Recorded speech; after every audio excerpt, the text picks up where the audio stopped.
என்னானு சம்மந்தம் எல்லாம் பேசிக்கிட்டு இருக்க? பைத்தியம் ஏதாவது பிடிச்சிருக்கா என்ன? இவ்வளவு கேவலமா அவனை ஹர்ட் பண்ணி அனுப்புற? அவன் ஏன் இதெல்லாம் பண்றான்னு உனக்கு தெரியாதா? அவ இதெல்லாம் பண்றது எனக்கு பிரச்சனையே அருண். அவனுக்கு என்ன பிடிச்சிருக்குன்னு எனக்கு நல்லாவே தெரியுது.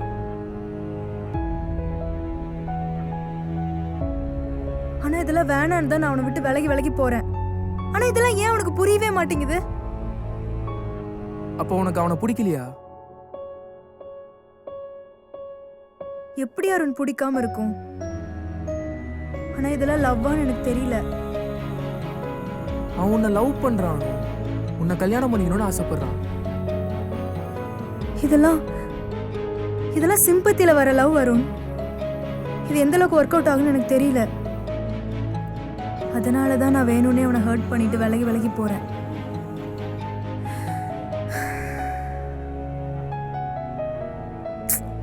இங்க பாரு, இதெல்லாம் தேவையில்லாம போட்டு கன்ஃபியூஸ் பண்ணிக்கணும். அவன்கிட்ட சொல்லி புரிய வைப்போ.